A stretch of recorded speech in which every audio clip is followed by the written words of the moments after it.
Bonjour à tous et à toutes et bienvenue dans l'épisode 6 de Tales. Déjà Déjà le 6e épisode, Jean. Qu'est-ce que ça passe vite, hein? Bah on n'y croyait pas surtout, hein. Non, on Incroyable, n'y hein. croyait pas vraiment, c'est vrai. Alors aujourd'hui, on fait une nouvelle session en live. On enregistre l'épisode en live. On est dans une petite maison en pierre avec un poêle dans la pièce qu'on a dû éteindre parce que ça faisait trop de bruit. Du coup, on a froid. Le micro trop sensible. Micro trop sensible, effectivement.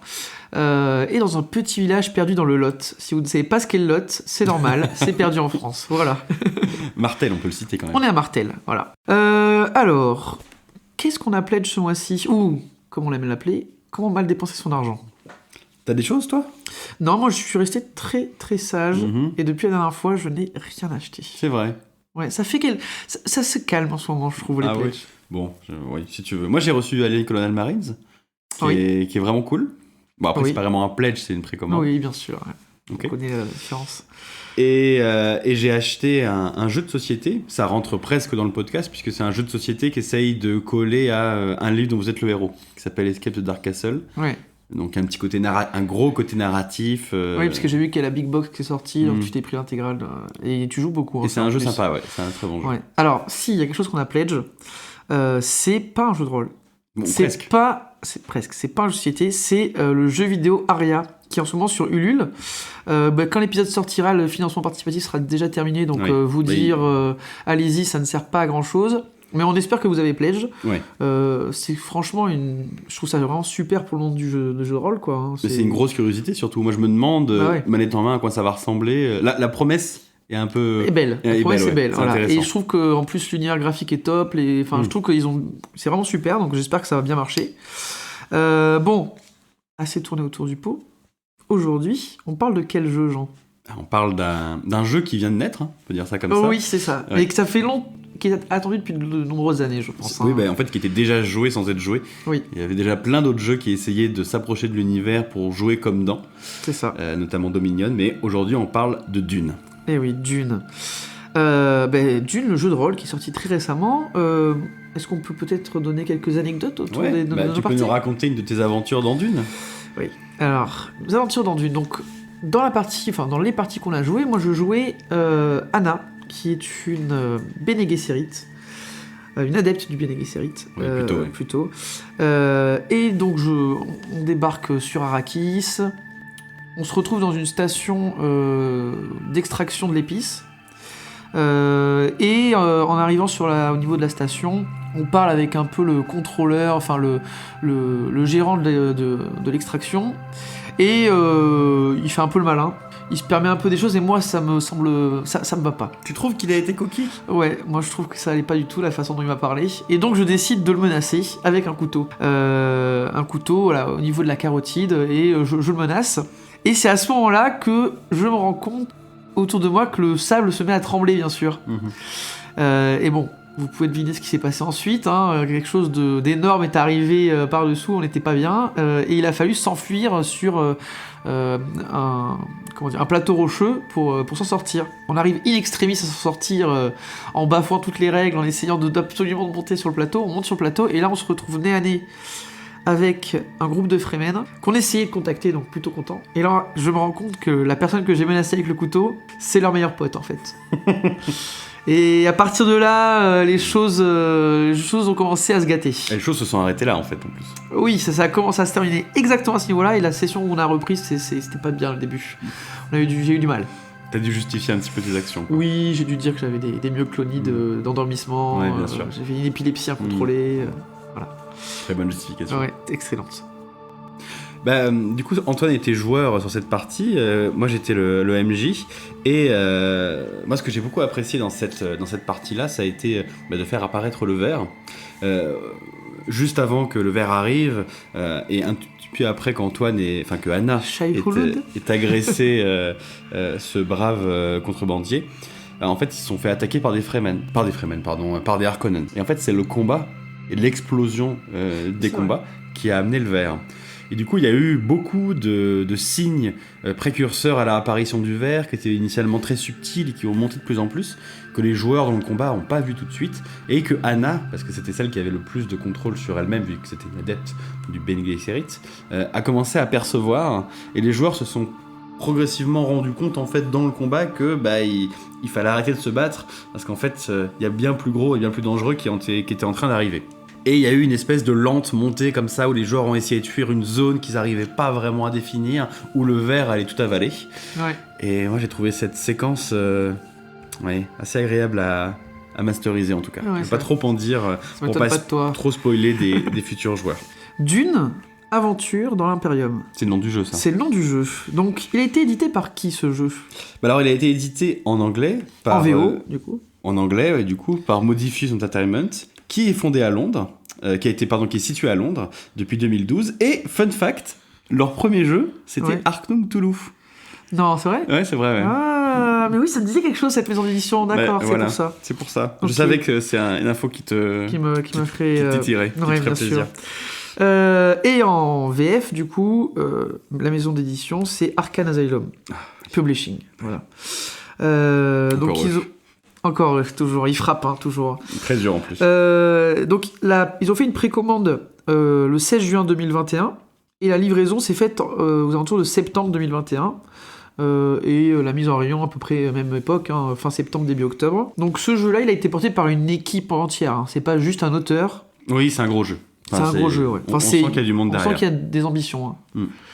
On peut citer quelques noms, juste bien pour sûr, quand même pour leur rendre hommage. Donc, ce qui est identifié comme étant le concepteur principal du jeu, le lead designer Nathan Dowdell, D-O-W-D-E-2-L, et une grosse équipe de direction artistique, où pêle-mêle on peut citer Chris Webb, Katia Thomas, et un artiste assez connu qui a fait la couverture du livre. Et quelle couverture Et qui est très belle, oui, et tout en étant très sobre. Bastien Lecouve de Harme, un Français. Ouais, voilà, youpi. Youpi, ouais. Et à quand même citer que dans l'équipe technique, enfin dans l'équipe du jeu, il y a les auteurs actuels de Dune, à savoir Brian Herbert et Kevin J. Anderson, qui sont ceux qui font vivre Dune à l'heure actuelle. Ouais, ça, en fait, c'est le fils de Frank Herbert et un auteur.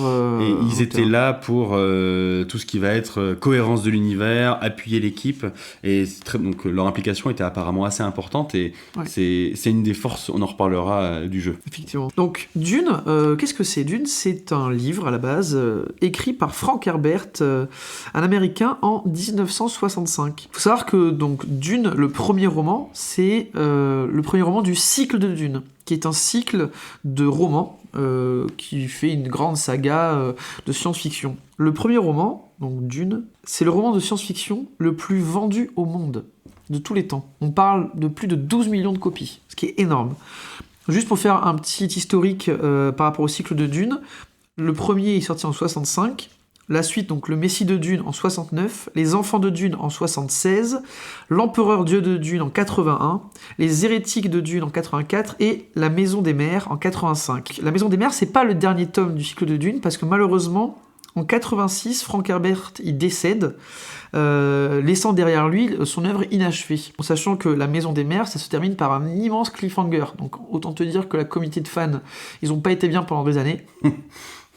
Et en 2006 et 2007 sortent tour à tour les deux derniers tomes du cycle de Dune, Les Chasseurs de Dune et Le Triomphe de Dune. Ces tomes-là ont été écrits par Brian Herbert et Kevin J. Anderson. Voilà, qui sont donc Brian Herbert le fils, qui aurait retrouvé des notes de son père qui expliquaient en quelle allait être les enjeux du dernier tome.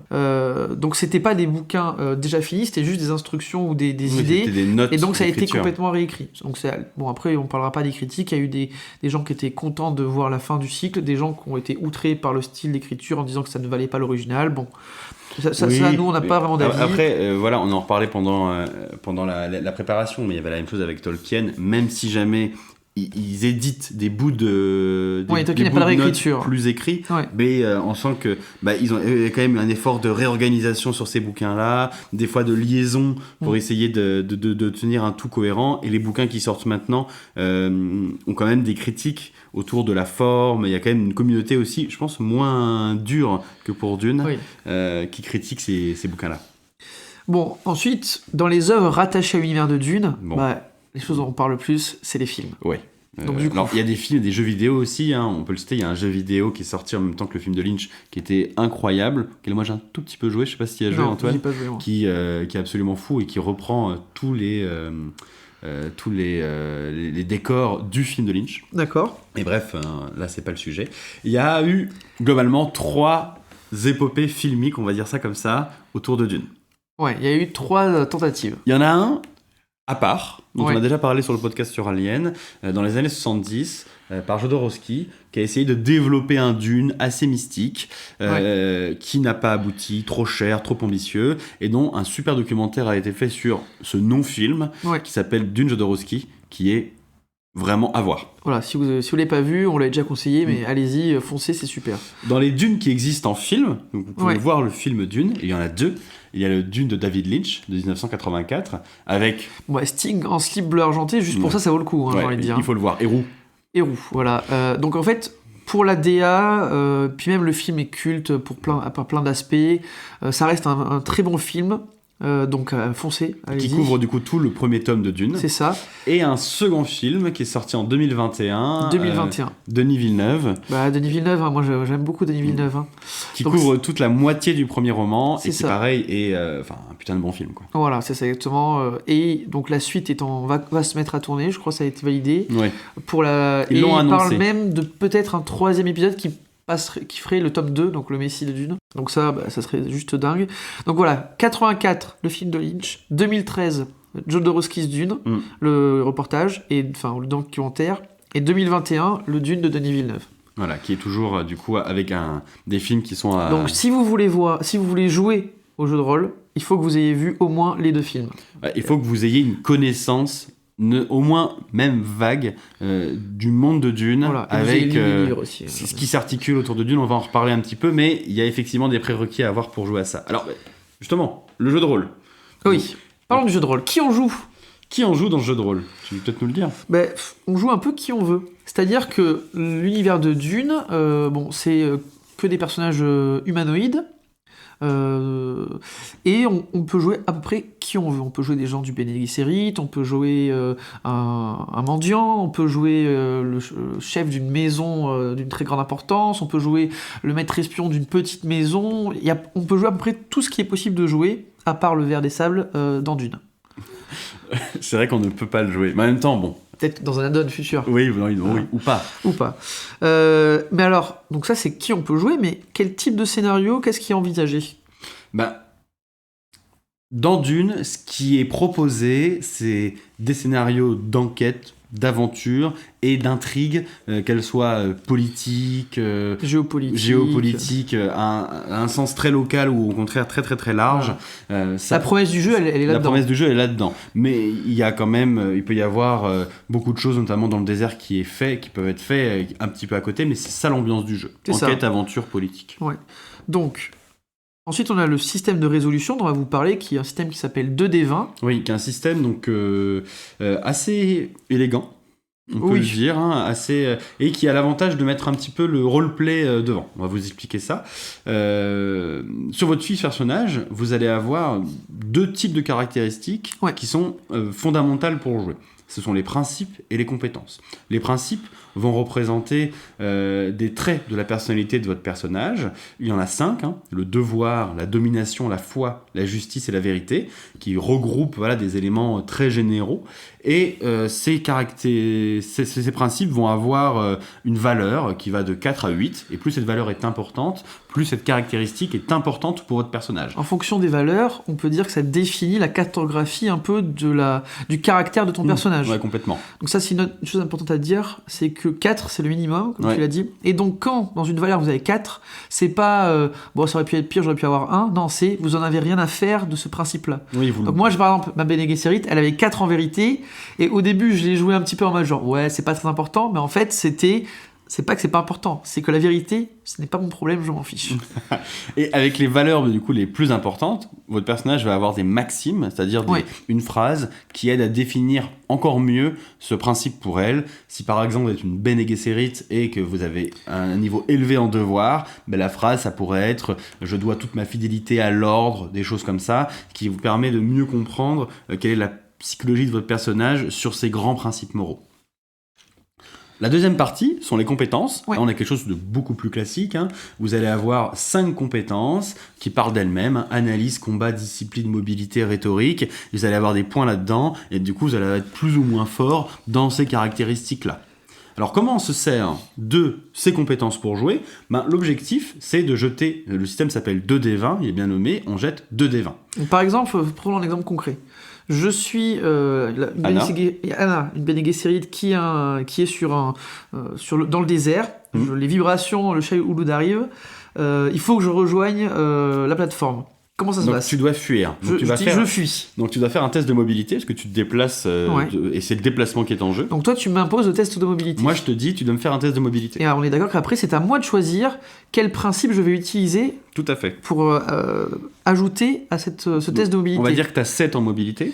Et moi, je vais te dire, par exemple, parlant du devoir, je vais te dire, voilà, moi, il faut que je survive, car il faut que je remplisse mon devoir envers l'ordre, que je fasse ma mission. Donc, pour moi, c'est très important d'y arriver. D'accord. Donc, tu vas me dire, ok, utilise ton devoir. Donc, par exemple, j'ai 8 en devoir, et en mobilité, j'ai 6. Ça me fait un total de 14. C'est ça. Et donc, je lance 2 dés 20, et j'espère faire 14 ou moins sur les dés. C'est ça, il faut que tu fasses faut que tes dés fassent 14 ou moins, et en fait, chaque dé qui fait 14 ou moins est une réussite. Et moi, je vais fixer la difficulté en disant, il faut que tu fasses tant de réussites, ça peut être, en général, ça va de 0 à 5, enfin de 1 à 5, pardon, et en fonction du nombre de réussites que tu fais, ton action est plus ou moins extraordinaire, et tu vas réussir ou non. Ça, ensuite, il y a des mécanismes qui nous permettent d'ajouter des dés au lancer. Oui. Il y a des mécanismes, comme on vous a dit, pour les maximes dans les principes qui permettent d'utiliser certaines choses. Il y a aussi des spécialisations, c'est-à-dire qu'au niveau des compétences, par exemple, moi, c'est mobilité ou analyse. Je peux avoir une spécialisation analyse langage corporel, et donc quand je vais analyser le langage corporel, je vais avoir des bonus. On va pas rentrer dans les détails, mais voilà, il y a des systèmes de spécialisation ou de compétences un peu plus particulières. Oui, qui vont vous permettre de cumuler des dés. Alors c'est intéressant parce qu'en fait, c'est un système qui vous permet de gagner des dés supplémentaires, mais ces dés supplémentaires sont communs à tout le groupe. Donc dès que vous gagnez un dé, vous le mettez dans le pot commun, et les gens doivent gérer ce pot commun. Mais il y a ce système de réussite supplémentaire, un peu comme les jeux Free League. Oui. C'est-à-dire que si vous faites 3 réussites et qu'en fait il en fallait que 1, vous pouvez acheter des effets, ou vous pouvez mettre les dés dans un pot commun pour que tout le monde puisse les utiliser. Donc il y a tout un délire autour du fait que le pot commun, il y a des négociations pour savoir si je prends le dé ou pas, vu que c'est une ressource et en commune. fait, c'est des fausses négociations parce que tu peux à tout moment prendre autant que tu veux. Oui, mais à ce moment-là, c'est vrai que c'est très drôle parce que du coup, il y en a qui font « Mais fais pas ça, j'en ai besoin !» Je fais « Non, c'est moi qui c'est mon tour, je veux survivre. » Et c'est marrant parce que je fais une digression, mais dans l'anneau unique, il y a un système identique, sauf qu'en fait, si jamais tu prends les dés contre l'avis de la communauté, ce que tu peux faire, en fait, tu te corromps un peu plus. Ouais, tu perds un peu de la santé mentale, on va dire, dans le délire. Ouais, plutôt tu gagnes tu augmentes ton niveau de malignité en darkness, ouais. Bref. Donc du coup, il y a ce système-là qui est assez intéressant et qui en fait se joue assez rapidement avec des subtilités supplémentaires. Du coup, Antoine nous a parlé, ce système-là, en fait, s'appelle le système d'impulsion. Bref, et il vous permet de relancer les dés, c'est un petit peu une forme de point de destin. Et le MJ est la même chose pour gérer ses joueurs, c'est ses personnages à lui qui s'appellent les points de menace. En gros, il y a cette espèce d'équilibre entre le MJ et les joueurs, c'est-à-dire que quand les joueurs vont utiliser certaines compétences, ils vont donner l'occasion au maître du jeu de gagner des points de menace pour renforcer l'intrigue, ou les personnages de l'intrigue, et pareil, le maître du jeu en faisant certaines choses peut renforcer le côté adverse. Donc il y a quand même une espèce de mise une dualité maître du jeu personnage. Il y a une espèce de le maître du jeu n'est pas forcément, enfin il accompagne, mais c'était pas forcément le maître du jeu gentil dans ce jeu. Il y a un délire qui est proche d'Alien dans le sens où le MJ en fait a des contraintes liées aux mécaniques. Il est pas tout puissant. Et donc du coup, s'il veut déclencher certaines choses, il doit avoir un certain nombre de points, ou alors les joueurs doivent suffisamment échouer ou payer ça. Les joueurs, ils peuvent par exemple demander, donner des points de menace au MJ en échange de certaines réussites, payer comme ça. Donc du coup, en fait, ils savent qu'ils vont avoir plus de complications derrière, mais du coup, cette action-là vaut vraiment la peine, donc je vais le faire, etc. Il y a vraiment effectivement cet échange qui est intéressant, qui est une autre forme de jeu de rôle en fait, où le MJ est aussi un joueur. Une confrontation un petit peu qui est constante. Donc on a parlé un petit peu par rapport au personnage. Alors juste, il y a le système de traits et d'atouts qui est assez intéressant, où vos personnages vont avoir soit des objets, soit des compétences ou des connaissances, ce que vous voulez, qui vont lui permettre d'agir dans la scène. Donc on n'en a pas parlé, mais le jeu se découpe lui-même en scènes, c'est-à-dire que vous allez avoir la scène de confrontation et ensuite on va passer à une autre scène et ces scènes-là rythment certaines caractéristiques et en particulier les traits et les atouts où ce sont des compétences ou des objets qui vous permettent d'avoir des bonus pendant la partie, pendant la scène. Si par exemple vous arrivez dans une ville, vous voulez faire quelque chose, je vous dis c'est pas possible, vous avez une caractéristique qui vous permet de le faire, je sais pas, vous avez une connaissance locale et tu vas pouvoir me dire si je sais où est telle chose parce que je connais l'épicier, je sais pas ce que tu veux, et il y a des choses comme ça qui permettent d'avancer et vous pouvez créer ces traits là en échange de par exemple tu as des points d'impulsion, tu me dis je dépense tant de points et du coup je me crée un contact ici et du coup tu peux intervenir dans la narration comme ça et changer des choses. Oui, il y a ça, et il y a une dernière chose qu'il faut qu'on précise, c'est qu'on vous a parlé des maximes. Donc les maximes, c'est ce qui définit le personnage au niveau de son caractère. Donc par exemple, on a dit pour la Bene Gesserit dans le devoir, c'est je fais tout pour l'ordre, imaginons. Et ça peut vous amener à être assez conflictuel avec votre personnage, c'est-à-dire que des fois, vous allez devoir prendre une décision, et si vous pouvez soit respecter votre maxime, mais ça peut vous coûter beaucoup, ou alors vous pouvez aller à son encontre. Et si vous allez à l'encontre de la maxime, vous perdez les avantages de cette maxime, et il faudra que votre personnage fasse une introspection sur lui-même pendant une des scènes, pour lui permettre d'avancer. En fait, il remet un peu en jeu et en cause sa vision du monde, et la maxime, il va en avoir une nouvelle. Donc ça, c'est un système qui est très intéressant, et qui permet aux joueurs de modeler un peu le caractère du personnage comme il en a envie, même avec des pré-tirés, c'est-à-dire qu'on lui donne un pré-tiré qui a tel caractère, etc. Et si ça lui convient pas, s'il trouve que le personnage il est trop lisse ou que cette vision du personnage il est vraiment, en tant que joueur il a pas envie de la jouer, il veut jouer autre chose, et ben il peut, en faisant ce choix de ne pas jouer sa maxime, altérer le caractère du personnage. Ouais, le faire évoluer. Et ce qui est intéressant, en fait, c'est que c'est une évolution du personnage qui est poussée par le gameplay, par le jeu. En fait, c'est tu joues, tu te rends compte que, même sans que ça soit vraiment conscientisé, tu vois, genre juste, tu fais ton test, le MJ dit, mais là, tu vas à l'encontre de ton personnage, tu t'en rends compte, tu dis, je le fais. Et donc, du coup, tu bafoues cette maxime. Ouais. Donc, tu la rayes. Lorsque ce sera possible, le MJ va te proposer une scène d'introspection où tu vas essayer de comprendre pourquoi est-ce que cette maxime est en contradiction avec tes convictions. Et tu vas en refaire une. Et former une nouvelle maxime. Former une nouvelle, ouais. Et donc du coup, ça va avoir des conséquences sur tes caractéristiques, puisque du coup, cette maxime que tu as bafouée, ce principe va baisser en niveau, et un autre de ton choix va monter. Ça permet de donner de la profondeur au personnage aussi. Parce que souvent, en fait, le jeu, il encourage à faire des personnages un peu caricaturaux, un peu, on va dire, lisses, initialement. Et en fait, grâce à ce système, ils évoluent, leur esprit évolue, et il y a une évolution du personnage. Donc ça, c'est quand même vachement intéressant. Ouais, c'est super. C'est élégant, c'est fait par le jeu, tu t'en rends même pas compte, en fait. C'est vraiment... Ça, c'est vraiment un super point, je trouve. Guidé par ton gameplay, c'est vraiment ensuite, il y a la création de maison. Ouais, alors évidemment, on peut créer des personnages, le système est intéressant, mais là, franchement, effectivement, le truc un peu original... c'est la création de maison. Donc en fait, il faut vous imaginer, c'est comme créer une guilde un petit peu, pour faire simple, c'est-à-dire que vous allez avoir le chef de la maison, vous allez avoir des armoiries, vous allez avoir un principe, comment est-ce que cette maison s'est formée, est-ce que c'est parce qu'ils extraient de l'épice, est-ce que c'est des marchands... Vous pouvez parler un petit peu de la maison que vous avez créée. Alors, nous, on a créé une maison, c'est une maison façade, voilà. Pour l'instant. Pour l'instant. Et peut-être qu'un jour, elle prendra le contrôle d'Arrakis. Peut-être qu'un jour, elle prendra le contrôle d'Arrakis. Toutes les choses naissent petites. C'est vrai, voilà. Mais du coup, on a créé cette maison, et dans une maison, il y a plein de postes. Vous avez le maître espion, le chef de la diplomatie, le chef de guerre, le diplomate, enfin, il y a plein de choses possibles. Et donc, les personnages autour de la table peuvent tous aller dans la même maison, créer leur propre maison et avoir des rôles différents. Et en fonction des intrigues, plutôt les intrigues géopolitiques ou politiques qui vont être jouées, chacun aura un rôle à jouer particulier. C'est-à-dire qu'on ne va pas forcément jouer des scènes avec votre personnage, mais avec quelles actions il a fait. C'est-à-dire, il envoie des espions faire ça. Enfin, il y a vraiment tout ce système-là qui est quand même top, quoi. Oui, le jeu est fait pour que vous ayez l'impression de monter en grade dans une maison et finalement partir petit, être sur le terrain et petit à petit monter et plutôt être dans les décisions. Oui, c'est ça. Et même prévu pour qu'une fois que vous ayez pris ces décisions, vous puissiez jouer des personnages secondaires qui ne sont pas vos personnages à vous, pour pouvoir jouer ce moment-là. Si par exemple, il y aurait vraiment, je sais pas moi, une scène d'assassinat avec de l'infiltration pour aller au hasard tuer le baron, Voilà. et ben vous pouvez être vos personnages, ceux que vous avez joués depuis le début de la campagne, sont les personnages décisionnaires qui discutent de ça et mettent en place le plan pour l'assassiner. Et ensuite, on joue la scène du Et plan. ensuite, vous jouez la scène du plan où en fait vous jouez des espions de votre maison qui infiltrent le palais du baron pour aller l'assassiner. Exactement. Et ce jeu met vraiment en avant ça et vous permet en fait de toucher un petit peu à tous les aspects. Bah, c'est vraiment le côté, l'univers de Dune, il est vraiment là. Enfin, c'est la vibes, comme on dit, enfin, la sensation, etc. Elle est vraiment présente dans cette mécanique-là, qui est vraiment super, quoi. Oui, non mais c'est sûr que ça, c'est vraiment un gros plus de cette édition-là. Donc là, on a fait un petit peu le tour de tout le système.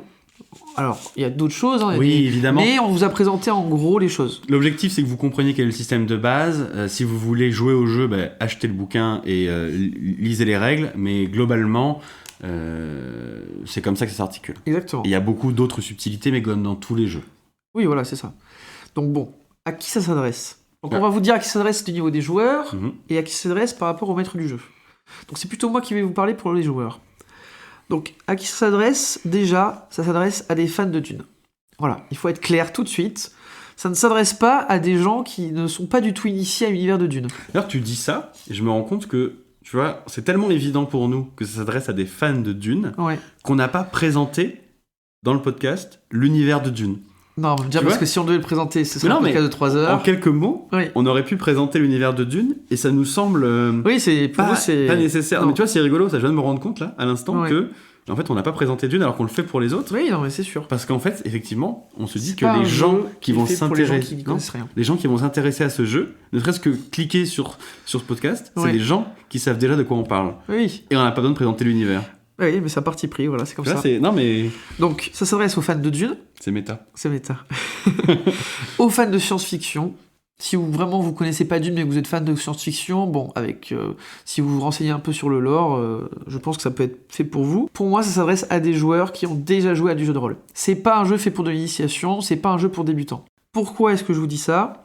Parce qu'en fait, avec ce système de lancer et de résolution qui fait qu'il y a une des valeurs qui est imposée par le maître du jeu, et vous devez choisir vous-même quel principe vous allez utiliser, ça fait que le joueur il est très proactif dans la décision et dans les lancers et dans la manière dont il veut jouer son personnage. Et ça, c'est pas quelque chose d'accueillant pour des joueurs qui ont jamais joué au jeu de rôle.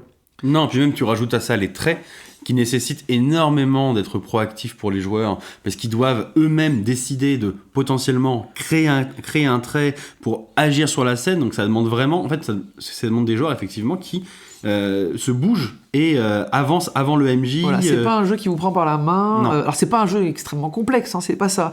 Mais pour les joueurs, ça demande. C'est pas un jeu où le maître du jeu, il a l'ensemble des règles et il peut tenir les règles comme ça et les joueurs ils ont juste à lancer les dés et puis ils parlent entre eux. Non. Là, il faut qu'il y ait une compréhension de leur fiche de personnage.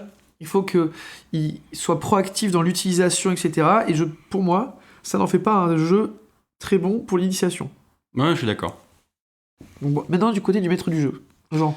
Du côté des maîtres du jeu, je pense que c'est le même genre de critique, on va dire. C'est un jeu qui demande de connaître extrêmement bien le lore de Dune et encore plus pour le maître du jeu. Si on veut pouvoir faire vivre l'intérêt de Dune, contrairement à, je sais pas, on parlait du Seigneur des Anneaux tout à l'heure, contrairement à un Seigneur des Anneaux, c'est son histoire, mais aussi son organisation sociale qui est complexe, ses intrigues entre différentes organisations qui sont complexes, la géopolitique en fait du jeu qui est complexe, et il faut intérioriser tout ça et avoir une bonne connaissance de tous les mécanismes qui sous-tendent l'univers du jeu. Ce qui veut dire qu'il faut être documenté, il faut avoir fait l'effort d'être plongé dans le lore, et c'est un travail supplémentaire qui est important. Il ne faut pas juste bien connaître sa campagne, il faut surtout bien connaître tous les tenants et aboutissants des enjeux de l'univers de Dune. Ce qui rend le jeu de base difficile d'accès, et en plus de ça, ce qui rend les choses encore plus difficiles, et moi c'est une de mes critiques les plus importantes du jeu, c'est qu'il y a peu de scénarios déjà écrits. Ouais. Ce qui oblige en fait les MJ à eux-mêmes écrire leur campagne, et le jeu est dirigé dans ce sens-là, puisqu'en fait dans le bouquin vous avez énormément, et vraiment j'insisterai pas assez sur le fait qu'il y a vraiment beaucoup de choses dans le livre pour écrire soi-même ses campagnes. Ouais. Donc le jeu en fait vous pousse vraiment à être un petit expert de Dune et à vous-même écrire votre scénario, ce qui demande en fait un investissement du MJ qui est très important, parce que vraiment ça demande beaucoup de boulot pour pouvoir faire jouer ses joueurs. Non, ça c'est sûr. Hein.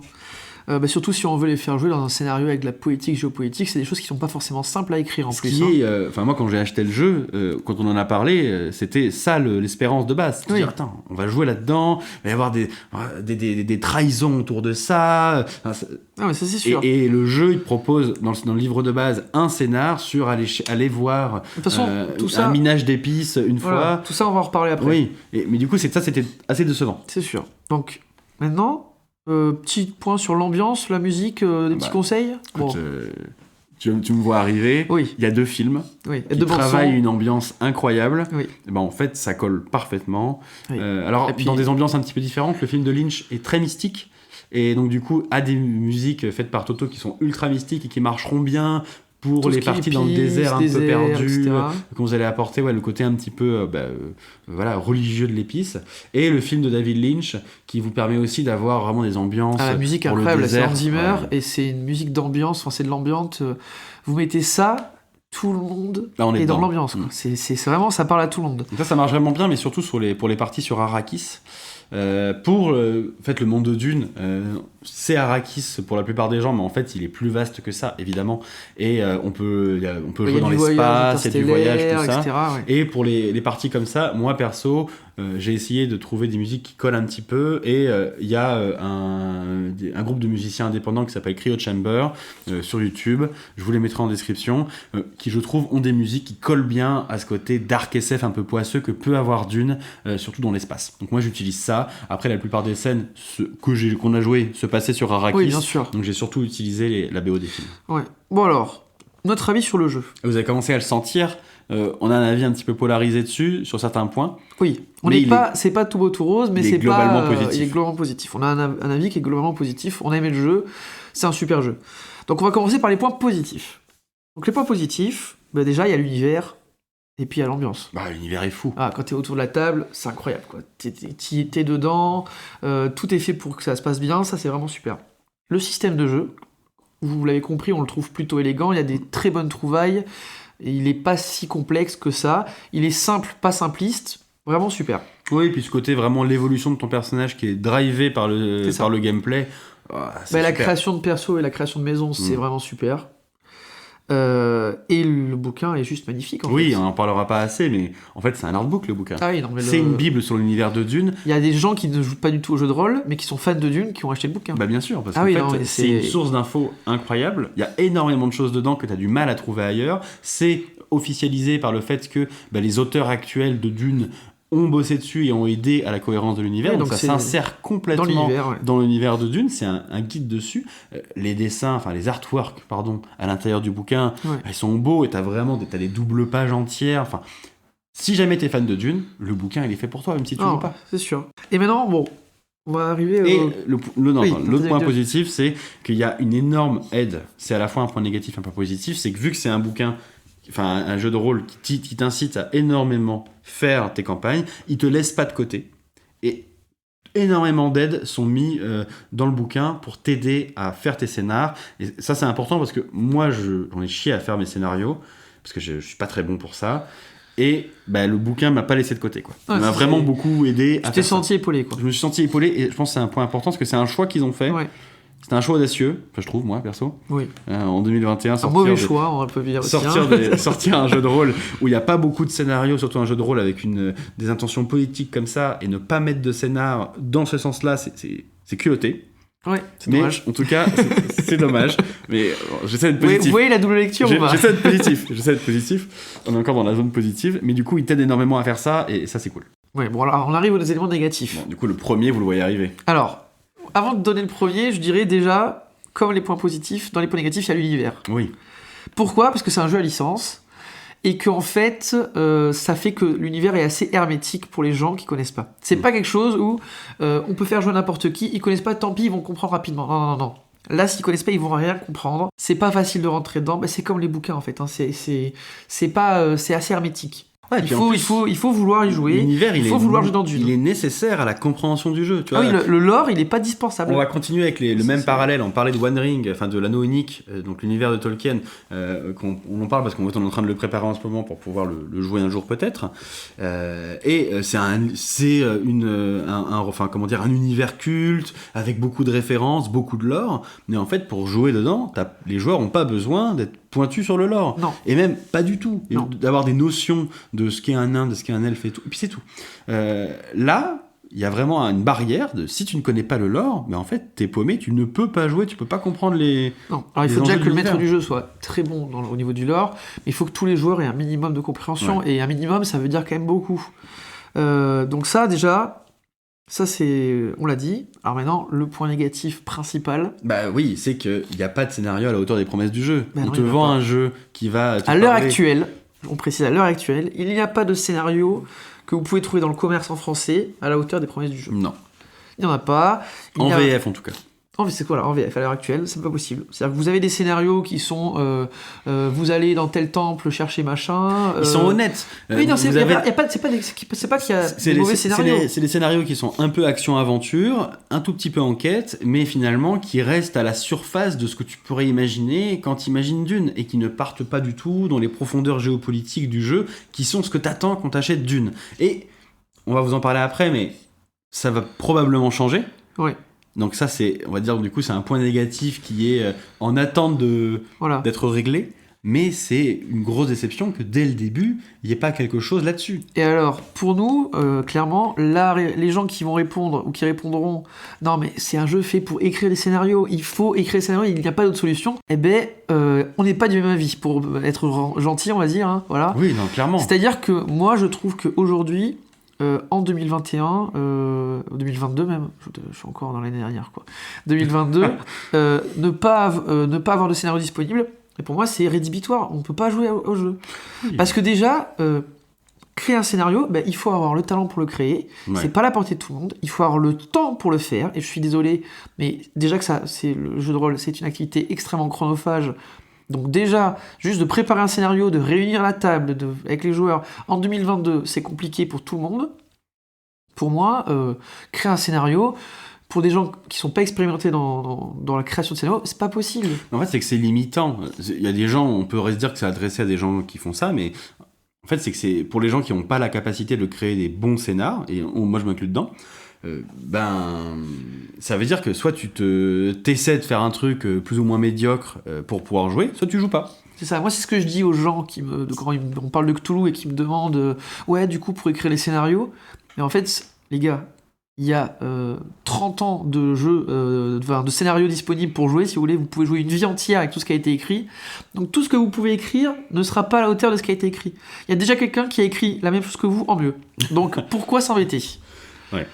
C'est vrai. Donc après, je comprends qu'il y a des gens qui adorent écrire, mais là, je trouve que c'est quand même extrêmement dommage qu'il n'y ait pas de scénario à la hauteur. Surtout que les promesses du jeu, elles sont folles, et que du coup, on peut pas les mettre en application. Mais voilà, derrière tout notre somme, ce qui est important, c'est que, on va en parler après, ça va probablement être réglé. C'est ça. Alors, un dernier point négatif, vas-y. C'est que à la lecture du bouquin, parfois, beaucoup de phrases et un système qui est pas toujours forcément, alors qu'il n'est pas si compliqué que ça, mais pas toujours forcément si clair dans les explications. Et parfois, on était à plusieurs à discuter autour de l'interprétation d'une règle. Il fallait que tu me tendes le bouquin pour que je lise, pour qu'on soit d'accord, parce que c'était pas...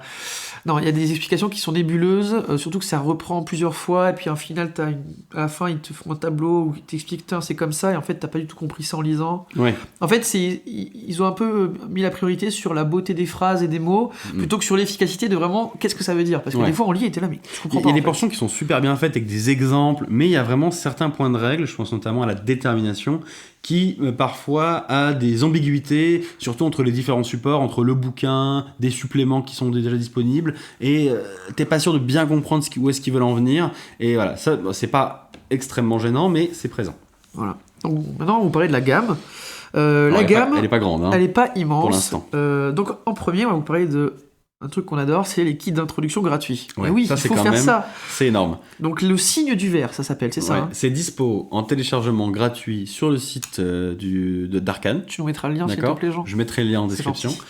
C'est un petit guide qui fait 32 pages.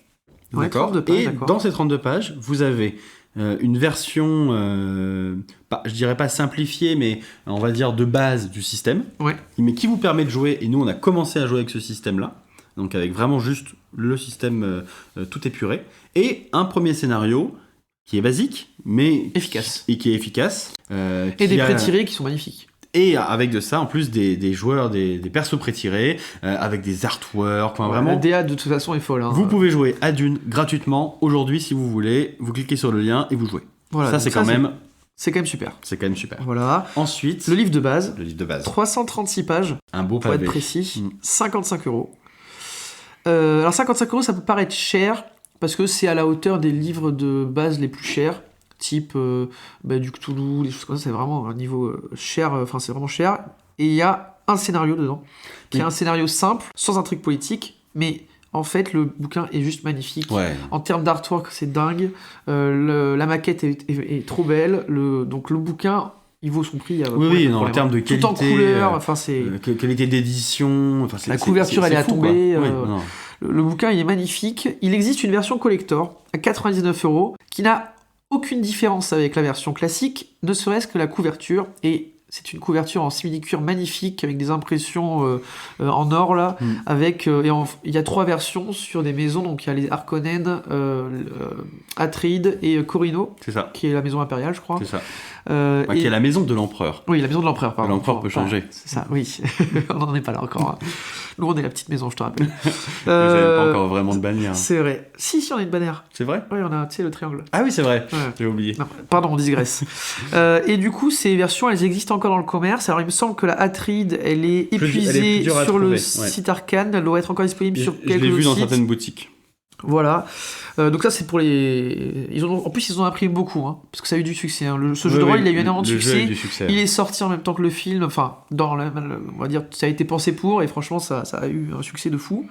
Donc ça, c'est le livre de base. Ensuite, il y a quoi? Il y a le kit du meneur qui est l'écran du jeu avec toujours un petit fascicule associé.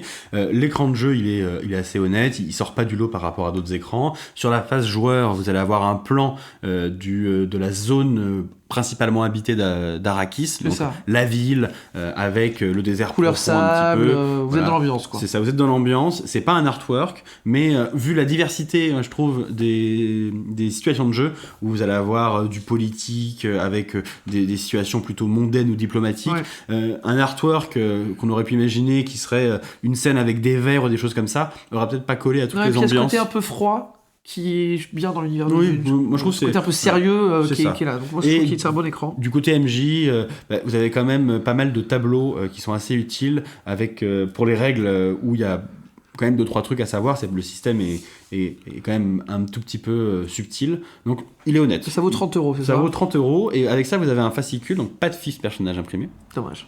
mais vous avez un fascicule d'aide à nouveau pour vous aider encore à faire des scénarios. Donc il y a des accroches et ça. Avec et- beaucoup de choses, ouais, moi je m'en suis beaucoup servi pour faire les scénarios qu'on a joués, du coup, qui vraiment marchent bien. Moi je trouve que, voilà, pour 30 balles, c'est dans la moyenne de ce qui se fait Ouais. Actuellement, ce qui n'est pas le cas. Ce qui va arriver là. Alors là, ce qui va arriver. après c'est habituel. Hein. Alors, Mais là c'est plus que d'habitude, je trouve. ouais, c'est Vraiment, j'ai re-regardé ouais, hier ça, soir c'est dingue. les prix des autres. On vous parle des dés. hein. On vous parle des dés. Là, on vous parle de... Pour 5 dés 20. Donc 5 dés 20. Il y a 5 dés, d'accord? 20 €. 20 €. Ça fait 4 € le dé 20. Alors, ils sont beaux. Enfin, en plus, pas tous. Ils sont pas personnellement. incroyables. Ils sont pas exceptionnels, c'est des beaux dés qui sont aux armoiries des maisons ou en rapport avec l'épice, qui ont une couleur, donc il y a un pack vert Atreides, il y a un pack rouge et marron Harkonnen. Il y a un pack Arrakis sable et il y a un pack épices Voilà. mélange. Le mélange, voilà, mélange. Il est Mélange. il est beau. Il est beau. Non, mais c'est Ils sont beau. beaux, Mais mais 20 20 balles. balles. Non mais... Si vous voulez, ça, j'ai cru que j'allais m'étouffer quand annoncer ça. J'ai dû aller vérifier sur tous les sites pour vérifier et c'est bien le prix. 20 € pour 5 dés. Donc là, autant vous dire que vous pouvez jouer avec n'importe quel dé 20. Alors, Ça voilà. n'apporte pas de meilleure lisibilité. C'est ça. C'est pas comme Tales ou Alien. Alien où vraiment ça permet de fluidifier l'action. Là, c'est pas du tout le cas. Hein. C'est des dés 20, vous lancez, vous devez C'est lire. ça. De toute Donc, façon, faut nuancer. Pour moi, c'est des goodies. Dans le Ah sens ouais, où, en fait, c'est complètement dispensable. Vous n'en avez pas besoin pour jouer. Vous avez besoin de 2D20 classiques. Vous en avez tous. Si vous jouez à Dune, normalement, enfin, nous, ce qu'on vous conseille, c'est quand même d'être un peu confirmé. Donc, vous avez les D20. Si jamais vous ne voulez pas céder par pur plaisir esthétique, ne les achetez pas. Ah ouais. Alors voilà, c'est pour du plaisir esthétique, quoi, parce que C'est des goodies. vraiment, ça Bon, vaut... après, bon, voilà, ils sont beaux. Ils sont beaux, voilà. Et Mais trop cher. maintenant, on va parler des sorties. Donc, qu'est-ce qui va arriver et qui va peut-être changer la donne? Ah ouais, alors il y a deux choses qui vont arriver, deux extensions, on va dire ça comme ça. Donc, la première, C'est Sable et Poussière, Sun and Dust, qui ça. est déjà sorti aux États-Unis, enfin en VO, pardon, Ouais. mais pas encore en VF, mais qui est annoncé par le site du traducteur, Arkane, pour normalement première partie 2022. Donc, on y est, quoi. Donc on y est, et on va dire mars-avril, ça devrait être ils là. viennent de sortir Alien Colonial Marines, je pense qu'ils vont bientôt communiquer dessus, je sais pas, peut-être qu'il y a des retards. Donc, c'est un bouquin de 156 pages avec encore du lore. $40. 40 euros? $40. $40, donc je l'ai pas encore pris en euros. 40 euros. Probablement 40 euros. Il y a du lore sur Arrakis, développé autour des principales villes d'Arrakis, mais aussi de l'organisation des Fremen. Il y a beaucoup de choses sur les Fremen. Les Fremen vont devenir personnages jouables aussi. Donc il y a énormément de choses là-dessus. Sur l'épice aussi, que ce soit de son côté assez mécanique, physique, comment c'est produit, comment ça fonctionne, mais aussi au niveau mystique, la religion autour de ça. Beaucoup d'explications, beaucoup de lore autour de Dune. Hein. Donc en fait, c'est encore une fois un bouquin pour des passionnés. Et il y a ce qu'ils appellent, alors je sais pas ce que ça veut dire, Ouais. mais une complete adventure. Donc, on pense à un gros one-shot ou une aventure en Ouais. plusieurs parties. J'imagine en tout une grosse aventure en plusieurs parties, un petit peu dense, qui s'appelle The Water Must Flow, et Ouais. qui promet une intrigue politique autour de l'eau. cas. Donc là, ça, enfin, une intrigue politique prévue. Exactement. Et alors, attention, parce que la nouvelle, qui est toute récente, c'est-à-dire que ça a quelques jours là où on enregistre, Ouais, c'est qu'il y a quelque chose qui va sortir qui s'appelle Agent de Dune, ouais, une boîte. une boîte. Donc, vous savez, les fameuses boîtes pour Aliens, ça ressemble c'est à peu près Ça ça. ressemble à ça, ouais. $80. Ouais. Donc, c'est une grosse boîte. Une Et- grosse boîte. Ouais, c'est une grosse boîte. Et là, c'est pas un scénario, c'est une campagne entière. Et ce qui est promis dans la campagne, c'est Bah, c'est la Vous promesse, c'est la promesse du jeu. c'est en la fait. promesse du jeu, c'est vous êtes maintenant les nouveaux maîtres d'Arrakis. Bonne chance. C'est ça. Voilà. Et ça, si vous voulez, voilà, c'est bon, on Ouais. va le faire. Mais en fait, c'est juste quand tu lis le livre de base, c'est que tu as envie de faire. Oui, C'est un truc qui va motoriser les maisons. Enfin, en fait, c'est la campagne que tu imagines. Avec, il y a l'air d'avoir plein de props, il y a l'air d'avoir Ouais. des enfin, ça a l'air incroyable. C'est pas encore annoncé en VF, mais ça ne serait tardé, je pense. Donc, écoutez, c'est à suivre. C'est une actualité on fire, comme on dit. Ouais, quoi, c'est ça. hein, Et ça l'actu- vient d'arriver. C'est fou. Une activité bouillante, hein. C'est-à-dire qu'actuellement, ça vient de sortir et on est très content d'apprendre ça. Et on va bien sûr le pledge instant. Hein. Ah bah oui. Enfin, le pledge. J'attends C'est une précommande, n'est-ce pas, que Jean? Arkane l'annonce pour pouvoir le prendre. Oui, je comprends. Sinon, ça sera en VO si jamais ils le font pas, mais je Ouais. pense qu'ils vont le faire. Bon, Euh, après, vous avez compris, c'est assez facile au niveau de notre avis. Oui. Si vous voulez test, ben, vous prenez le site du verre, c'est parfait pour commencer. Si ça vous plaît, livre de base, kit du meneur, les dés, c'est dispensable si vous êtes vraiment fan, allez-y. De toute façon, Jean va rien vous dire parce qu'il les a pris, mais c'est scandaleux le prix, quoi. Ouais, c'est scandaleux. Mais, et si jamais vous avez envie, comme nous, vous savez pas bien écrire vos scénarios, et ben peut-être, Voilà. probablement, Tenez qu'il bon. va arriver des choses qui vont nous permettre, nous, les gens qui n'ont pas de Les talent mauvais, pour écrire, voilà, les mauvais, de euh, pouvoir jouer dans Dune avec un Voilà. truc satisfaisant. On Mais vous a bon. pas raconté comment Jean est allé sur un forum pour demander de l'aide si quelqu'un avait des idées qu'on lui a répondu, mais hérétique. Tu n'écris pas tes tu propres n'écris pas tes scénarios. propres scénarios, voilà. Donc à tous ces gens-là, hein. Bon, après, au final, je l'ai écrit. Oui, d'accord. Ça mais a bon, été. voilà, ça a été, mais tu Mais vois ce bon. que je veux dire. Bah écoutez, on arrive à la fin de l'épisode 6. On espère que ça vous a plu. Comme vous avez compris, c'est un jeu qui nous a plu. Avec des parts d'ombre, mais qui peut-être bientôt seront en lumière, on l'espère. Le jeu sera peut-être bientôt presque parfait. C'est ça. Et du coup, bah écoutez, on vous dit à la prochaine fois. Qu'est-ce qu'on fait la prochaine fois, Jean? Alors, Comment dire? disons que il y a encore débat. On sait quels jeux vont sortir dans les prochains mois. On s'arrêtera au mois de juin. Voilà. Donc il reste. Il y aura une petite pause qui reprendra en septembre ou en octobre C'est ça. avec une nouvelle liste de jeux qui est déjà quasiment finie. Et des nouveaux concepts. il faut qu'on y joue, en fait, c'est et pour des ça. nouveaux concepts de podcast. Et probablement un nouveau concept ou des nouveaux concepts de podcast. Probablement, on D'épisodes, peut vous quoi. donner un petit.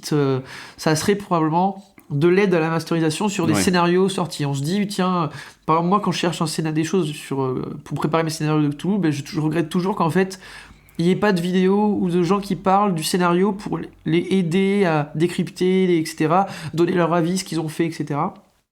Donc ça, ce serait quand même, on pense, une bonne idée de le faire. C'était un peu une de nos idées de base quand on a commencé à lancer le podcast. Donc probablement ça l'année prochaine. C'est ça, sur la saison 2 de Tales.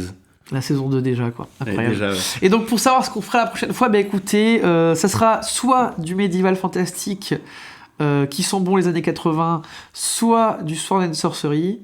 C'est à décider. C'est ça. Voilà, Ouais. il faut juste que je travaille beaucoup, en fait, c'est tout. Et Mais bon, ça, tu vas y arriver. je vais y arriver. Et Mais écoutez, parfait. voilà, merci d'avoir écouté l'épisode 6. On se retrouve au prochain épisode. Salut!